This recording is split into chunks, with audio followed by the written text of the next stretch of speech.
अस्सलाम वालेकुम जी, क्या हाल चाल हैं आप सबके। मैं भी बिल्कुल ठीक ठाक हूँ। उम्मीद करती हूँ आप सभी खैरियत से होंगे और परवरदिगार आलम आप लोग को कोई गम न दें, आपकी सारी मुश्किलात और परेशानियों को जल्द से जल्द ख़त्म फरमा दें। तो आज की इस वीडियो में मैं आपसे 10 बीबियों की कहानी शेयर करूँगी, जो 10 बीबियों को मुअज़्ज़ा भी कहलाता है, जो किसी मन्नत के लिए आप 10 दिन तक सुनते हैं और फिर जब तक मन्नत नहीं मिल जाती आप हर जुमेरात सुनते रहते हैं। तो उसका तरीका मैं आगे वीडियो जब स्टार्ट होगी तो मैं आपको बता दूंगी। लेकिन अक्सर ऐसा होता है कि हम लोग जो है मुअज़्ज़ा सुनना चाह रहे होते हैं, हमारे पास कोई सुनाने वाला नहीं होता, या ऐसा हो जाता है कभी कि हम मुअज़्ज़ा सुनना चाह रहे थे, हमें मुअज़्ज़े की किताब नहीं मिल रही होती। तो अक्सर मैं यूट्यूब पे सर्च करती थी कि 10 बीबी की कहानी मिल जाए तो मैं वो उसको ऑन कर दूँ और ना फिर सुनती रहूँ और फिर नज़र दिलवा दूँ। ऐसा हो जाता था, तो फिर मुझे कोई वीडियो नहीं मिलती थी। तो आज मैंने इसलिए ये वीडियो रिकॉर्ड करी है कि इन केस किसी को 10 बीबियों की कहानी सुननी हो और नेट पे मौजूद ना हो तो वो ये वीडियो ऑन कर ले। तो इसमें जो है, इस वीडियो में प्रॉपर मसाइब भी होंगे, जैसे गिरिया उजारी के साथ, रिक्कत के साथ बीबी 10 बीबियों की कहानी सुनने का लिखा हुआ है कि गिरिया उजारी के साथ ये कहानी पढ़ें भी और सुने भी। तो उसी तरह गिरिया उजारी के से मतलब पूरे मैंने उसमें बीबी जनाब सैयदा, बीबी जनाब ज़ैनब, बीबी उम्मे कुलसूम, बीबी फातिमा कुबरा, बीबी फातिमा सुगरा, बीबी सकीना, सबके मसाइब भी बहुत अच्छे से जिक्र किए हुए हैं। तो आप उस कोई गिरिया उजारी के साथ अगर ये सुनना चाह रहे हैं 10 बीबी कहानी तो उसके लिए बेस्ट है। नहीं तो अगर आप चाहें, क्योंकि मसाइब थोड़े तवील भी हैं, तो आप चाहें तो वो थोड़ा पार्ट स्किप करके कहानी कंटिन्यू आगे से भी कर सकते हैं। तो ये वीडियो उन लोगों के लिए बेस्ट है कि जो जिनके पास कोई सुनाने वाला ना हो, तो वो ये लगा के सुन लें और बीबी को पुरसा भी दे दें। और यस, अगर अभी तक किसी ने मेरे चैनल को सब्सक्राइब नहीं किया है तो प्लीज़ कर दीजिएगा और पूरे मुझसे के लिए वीडियो को एंड तक ज़रूर सुनिएगा। तो फिर मैं कहानी शुरू करती हूँ। So let's get started. बिस्मिल्लाहिर्रहमानिर्रहीम। कहते हैं कि एक मौज़ा है कि ख्वाह कैसी ही तकलीफ़ में हो, मुश्किल आसान होने के लिए 10 बीबी की कहानी सुन के नज़र मान लें। इंशाअल्लाह कैसी ही आफत और मुश्किल होगी वो आसान हो जाएगी और जो भी जायज़ हाजत होगी पूरी हो जाएगी। और ये मेरी अपनी अमल करदा एक वो है कि मैंने जब भी 10 बीबियों का मौज़ा माना है वो हमेशा पूरा हुआ है। इसका तरीका बेसिकली ये होता है कि शुरू के 10 दिन आपने मौज़ा सुनना होता है डेली। पहले ही जब दिन सुने तो 2 रकात नमाज हाजत के साथ सुने, फिर उसके बाद जब तक मुराद ना मिल जाए हर जुमेरात ये कहानी पढ़ते रहें। इंशाअल्लाह मुराद पूरी होती है। बतुफैले 10 बीबी, एक मरतबा अज़मत 10 बीबियों के बुलंद तरीन सलवात पढ़िए।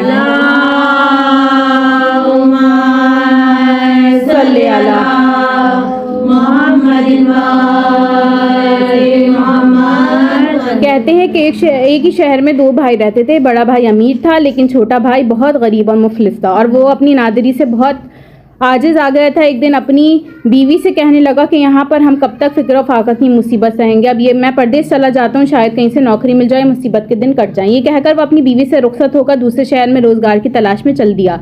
इसके जाने के बाद उसकी बीवी बहुत परेशान हुई, दिल में कहने लगी, ऐ पालने वाले तू राज़िक है, अब तो मेरा शौहर भी चला गया, अब सिवाय तेरी ज़ात पाक का मेरा और कोई सहारा नहीं रहा।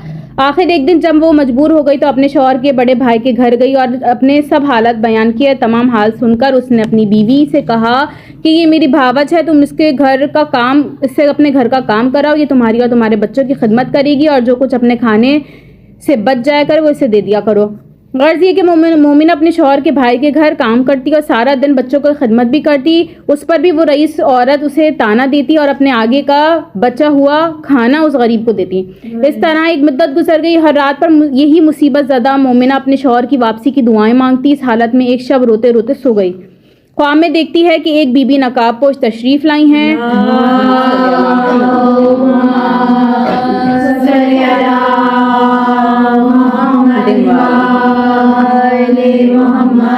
और फरमाती है कि ऐ मोमिना तू अपने शौहर के लिए परेशान ना हो, इंशाअल्लाह ताला तेरा शौहर सही व सलामत तुझसे ज़रूर आकर मिलेगा। तुझे चाहिए कि हर जुमेरात के दिन 10 बीबियों की कहानी सुन लिया कर और पाबंदी से नमाज पढ़ा कर, और जब तेरा शौहर आ जाए तो मीठी रोटी का मलीदा बनाकर इसके 10 लड्डू बनाओ, इस पर 10 बीबियों के नियाज देना। इस औरत ने अर्ज़ किया कि आप कौन हैं और आपका क्या नाम है, उन बीबियों के क्या नाम है जिनकी मैं नियाज दिलाऊं। तब जनाब सैयदा ने फरमाया कि मेरा नाम फातिमा ज़हरा है, मैं तेरे रसूल की बेटी हूँ और तेरे पहले इमाम की ज़ौजा हूँ और दूसरे दूसरी 9 बीबियों के नाम हैं हज़रत मरियम, हज़रत ज़ैनब, हज़रत उम्मे कुलसूम, हज़रत आसिया, हज़रत सारा, हज़रत हाजरा, जनाब फ़ातिमा कुबरा, जनाब फ़ातिमा सुगरा, जनाब सकीना, जिन्हें करबला से लेकर शाम तक मुसीबत उठानी पड़ी और इन बीबियों ने सब्र किया, कैद की मुसीबत सही ताज़ियाने खाए। जो शख्स इनके मसाइब को मद्देनज़र रखते हुए अपनी हाजत तलब करेगा, खुदावंद आलम उसकी हर हाजत को पूरी करेगा बेशक, और 10वें दिन उसकी मुराद भी इंशाअल्लाह ताला पूरी हो जाएगी। और चूँकि आज जुम्मे का दिन है और कहा जाता है कि जितनी रिक्कत के साथ, जितनी गिरिया उजारी के साथ अगर कोई दुआ मांगी जाए तो परवरदिगार आलम भी हर हाजत को कबूल फरमा लेता है।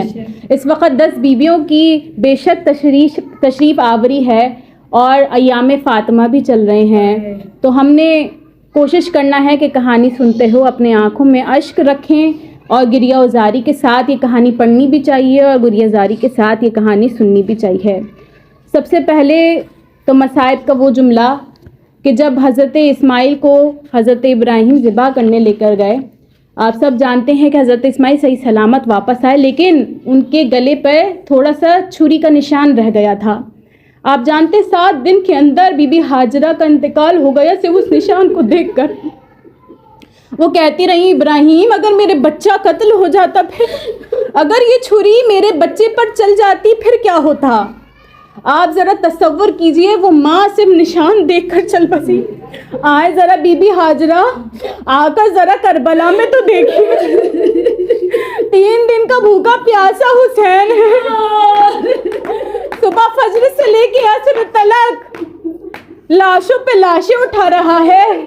जिसने अपने जवान का लाशा देख लिया हो, अज़ादारा ने मजलूम करबला, वो माँ अपने बेटे को आगोश में लेके बैठी हुई है और शिम्र मुस्कुरा रहा है। शिम्र देख सकता है, वो सुन रहा है, उसके कानों में सदाएं आ रही हैं कि शिम्र मेरे बच्चे को ना मार, से तेरा क्या। शिम्र को कत्ल करना है तो जरा सा एक घूंट पानी तो पिला दे। आए जनाबे हाजरा, जरा आकर बीबी जनाबे सैयदा को देखिए, माँ की आगोश में बेटे का सर है और तेरा ज़रबे आए मेरा मीर ने पढ़ा था ना एक नोहे में कि खंजर के कुछ निशान है ज़हरा के हाथ पर। अज़ादारा ने मज़लूम करबला, अय्याम फ़ातिमा चल रहा है, बड़े मुसीबत के दिन हैं। जब से बाबा गए हैं ना जनाब सैयदा के, वो दिन हैं और शहादत के दिन का बीबी रोती जाती है। अज़ादारा ने मजलूम करबला, मदीने वालों को कैसे पता चलता था बीबी रोती हैं। शेख अब्बास से उम्मी रिवायत करती हैं कि जब भी बीबी रोया करती थी मदीने में ज़लज़ला आ जाया करता था। लोग आके कहते थे, आली अपनी बीवी को बोलो कि कोई वक्त मुअय्यन कर ले, वो हर वक्त अपने बाबा को रोती है। हाय मजलूमा सैयदा जो अपनी जिंदगी में अपने बाबा को भी ना रो सकी। अज़ादारों में तो जिंदगी की बात कर रही हूँ ना, वो भी आज तक रो रही है। आए जब शहीद हो गई तो उसके बाद भी कभी हसन के लाशें के टुकड़े देखता है, कभी करबला में, और ता क़यामत जनाब सैयदा रोती रहेंगी यहाँ तक कि हश्र बका होगा, तब भी मेरी बीबी रोती हुई आएंगी और आप सबकी हम सबकी शिफाअत करवाएंगी। अज़ादारा ने माँ कहते हैं 18 साल कड़ियल जवानी की उम्र होती है। ज़रा तसव्वुर कीजिए 18 साल की है लेकिन एक हाथ जख्मी, एक हाथ टूटी पसलियों पर। 10 बीबियों में जनाब उम्मे कुलसूम का भी तो जिक्र है। अज़ादारा ने मोहतरम, आप तसव्वुर कीजिए आपका बा उसकी बस आखिरी रात हो, आपके पास आए और कहे कुलसूम कल से बाबा का चेहरा ना देखो। जरा तसव्वुर तो करो, आखिरी बा गले लगा रहा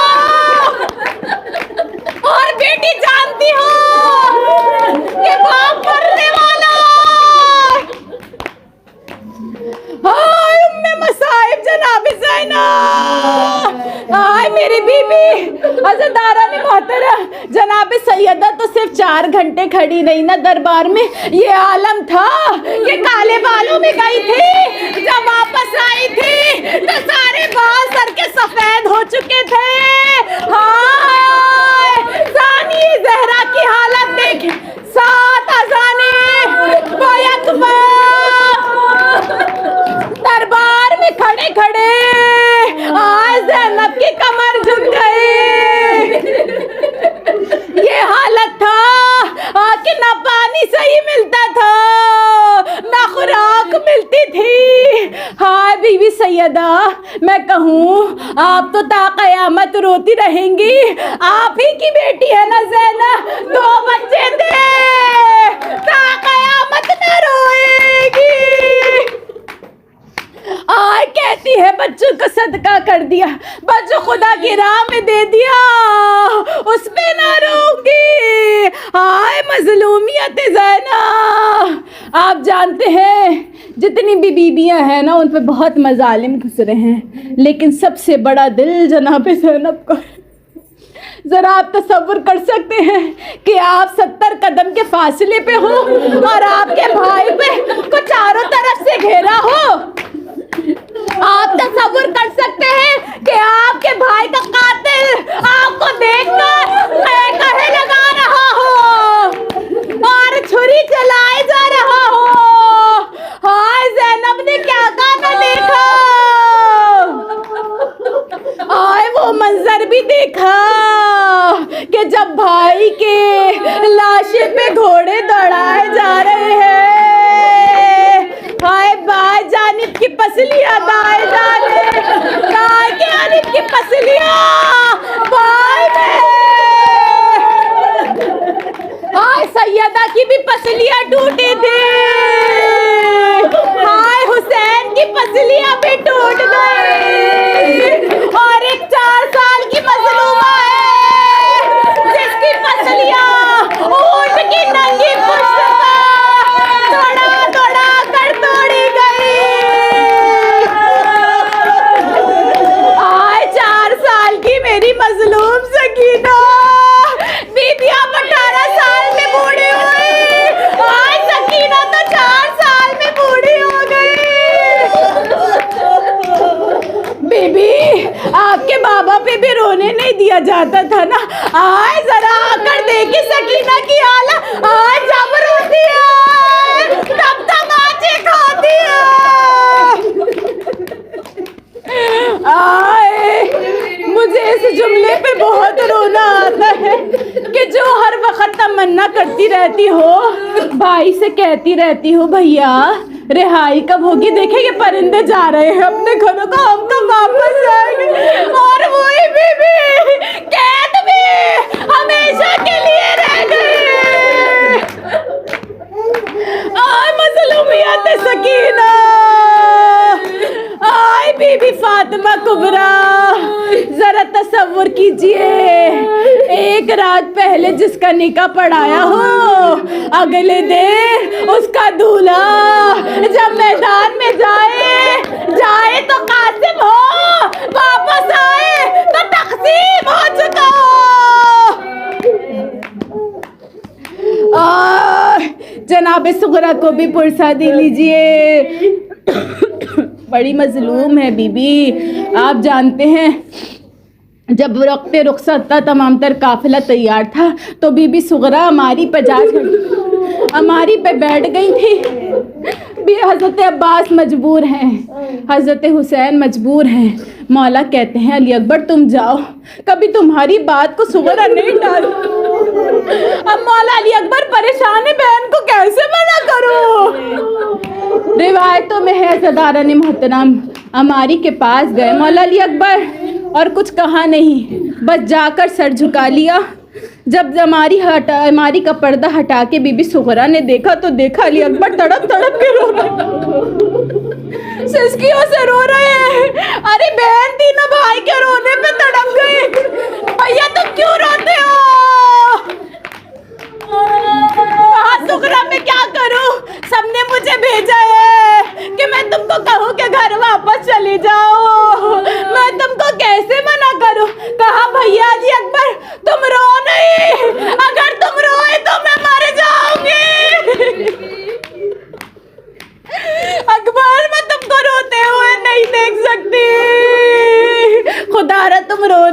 अच्छा तुम्हारी ये ख्वाहिश है ना, तो मैं वापस चली जाती हूँ। बस याद रखना अकबर, जब दुल्हन को लेकर वापस आओगे ना, मेरी कब्र पे वापस आओगे।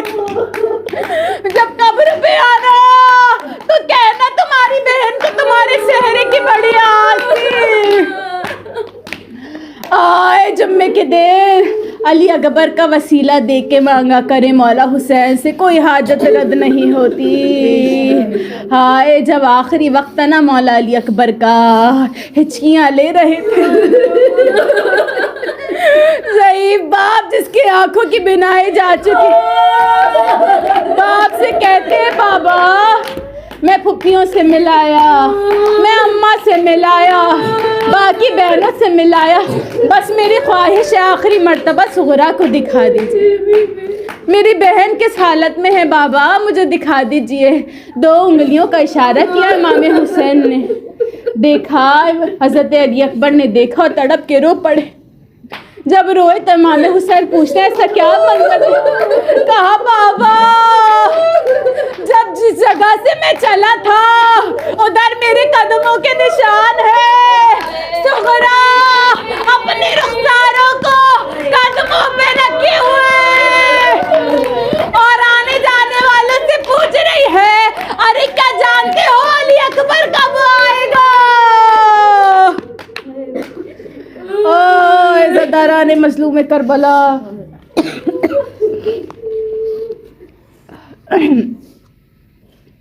कहानी को कंटिन्यू करेंगे। जब मोमिना ख्वाब से बेदार हुई तो वो दिन जुमेरात का दिन था। वह अपने मोहल्ले में गई और कहने लगी मैंने ऐसा ख्वाब देखा है, तुम लोग पास बैठकर 10 बीवियों की कहानी सुन लो। मोहल्ले की सब औरतें आकर उसके पास जमा हो गईं। इस मोमिना ने 10 बीवियों की कहानी पढ़ना शुरू की। 9 दिन गुजरे। जब 10वां दिन आया तो ये मोमिना क्या देखती है कि इसका शौहर सैयद सालम मालो ज़र के साथ इसके दरवाजे पे आया है। वो बहुत खुश हुई और फ़ौरन नहाकर मीठी रोटी का मलीदा बनाया और इसके 10 लड्डू बनाकर 10 बीवियों के नियाज दिलवाई और मोहल्ले वालों को तकसीम किए। उन्होंने बहुत एहतराम से नज़र के लड्डू लिए। इसके बाद वो मोमिना अपने शौहर की भावच के पास नज़र के लड्डू लेकर गई। इस मगरूर औरत ने ये कहकर लड्डू वापस कर दिए कि हम ऐसे ईंट और पत्थर की चीज़ें नहीं खाते, हमारे घर से ये लड्डू ले जाओ। वो बेचारी लड्डू वापस ले आई। अब इस मगरूर औरत का हाल सुनिए। रात को वो औरत सो गई। सुबह को क्या देखती है कि बच्चे इसके मर गए हैं और सब सामान गायब हो गया है। ये देखकर उसके हवास जाते रहे। जब भूख से बुरा हाल हुआ तो घर में गेहूं की भूसी मिली। दिल में सोचा कि इसको पकाकर खा ले। जैसे ही भूसी को हाथ लगाया उसमें बराबर के कीड़े नजर आए। जब इसके शौहर ने ये माजरा देखा तो कहने लगा कि मेरी बहन के घर चलो, वहाँ से रोटी तो मिलेगी। घर को बंद करके दोनों मियाँ बीवी रवाना हुए। चलते चलते इनके पैरों में छाले पड़ गए। रास्ते में उनको चने का हरा खेत नजर आया। शौहर ने अपनी बीवी से कहा कि तुम यहाँ ठहर जाओ, मैं चने की थोड़ी सी बाली तोड़ लाऊं ताकि उनको खाकर ताकत आ जाए। ये कहकर वो बहुत सी चने की बाली तोड़ लाया, मगर जैसे ही इसकी बीवी ने चने की बाली को हाथ लगाया वह सूखकर घास बन गए। कई मर्तबा शौहर ने चने की बाली तोड़ी और हर मर्तबा इसकी बीवी के हाथ लगाते ही वो घास बन गई। दोनों घास को फेंककर आगे चल दे। रास्ते में बहुत बड़ा गन्ने का खेत नजर आया। मियाँ बीवी दोनों भूख के प्यास से बेताब थे। गन्ने को देखकर बहुत बेकरार हो गए। बीवी ने शौहर से कहा कि थोड़े से गन्ने तोड़ लाओ। जब वो बहुत से गन्ने तोड़ कर लाया और बीवी के हाथ में दिए तो वो काने यानी सरकंडे बन गए। वो दोनों बहुत घबराए, उनको फेंक कर आगे चल दिया। आखिर ये शख्स माँ बीवी के अपनी बहन के शहर में पहुंचा। बहन मिलकर बहुत खुश हुई। रात का वक्त था। बहन ने इसके लिए खाना बिछवा दिया। दोनों ने आराम किया। इतने में बहन ने खाना तैयार किया।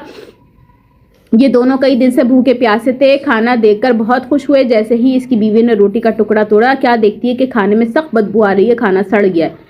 औरत अपना सर पकड़ के बैठ गई और कहने लगी अल्लाह हम तब कब तक भूखे रहेंगे, हमारी जान निकली जा रही है। बदबू इस कदर थी कि खाने को दफन कर दिया। दोनों सो गए।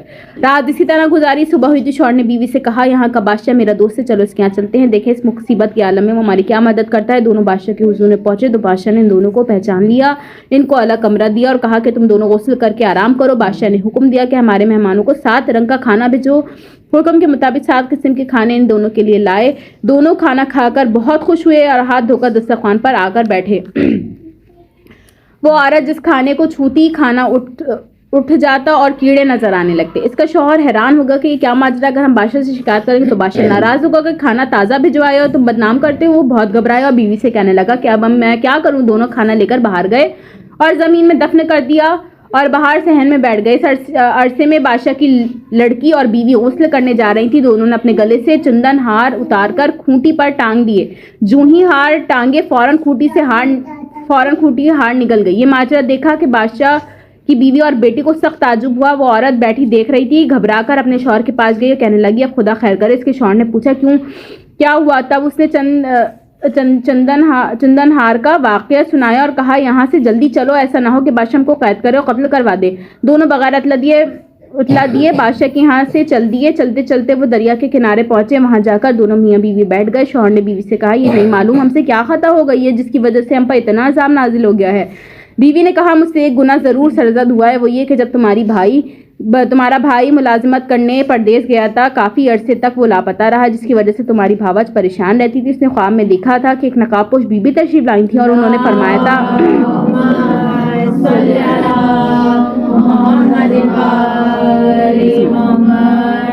फरमाया था कि 10 बीवियों की कहानी सुनकर 10वें दिन तेरा शौहर आ जाएगा।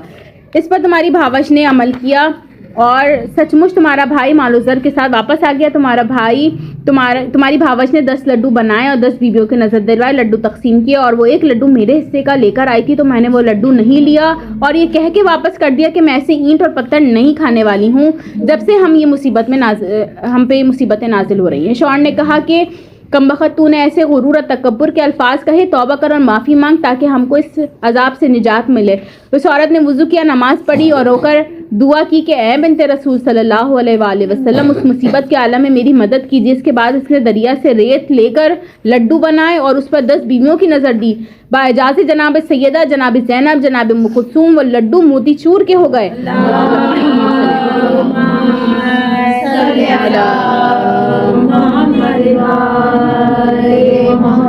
ये देखकर दोनों ने दुरूद पढ़ा। 5 लड्डू बीवी ने खाए, 5 लड्डू शौहर ने खाए और पानी पीकर खुदा का शुक्र अदा किया। जब वो अपने घर पहुंचे तो क्या देखते हैं कि उनका मकान अपनी हंसती हालत पर था। सब बच्चे जिंदा सलामत खेल रहे थे और नौकर चाकर अपने काम काज में मशगूल थे। गल्ला वगैरह सब भरा हुआ था और बड़े बच्चे कुरान की तिलावत कर रहे थे। माँ बाप को देखकर बहुत खुश हुए और वो भी बच्चों को देखकर बहुत खुश हुए। ऐ मेरी बीबियों, जिस तरह आपने इस औरत की खता को माफ़ कर दिया, उसी तरह कुल मोमिनों मोमिनात की खताओं को माफ़ कर दीजिए और उनकी दिली मुरादें पूरी कर दीजिए। अल्लाह ताला से दुआ कीजिए कि बे औलाद को औलाद नरीना की नेमत से नवाजे, कर्जदारों के कर्जों से निजात अता फरमा दीजिए और मुसीबत ज़दा की मुसीबतों को दूर कर दीजिए और जिन जिन की जो भी हाजतें परवरदिगार आलम मोहम्मद वाले मोहम्मद सदके उन सब की हाजतों को महतफ़ मोहम्मद वाले मोहम्मद पूरा करें। दुरूद भेजे, बवाज़ बुलंद करें।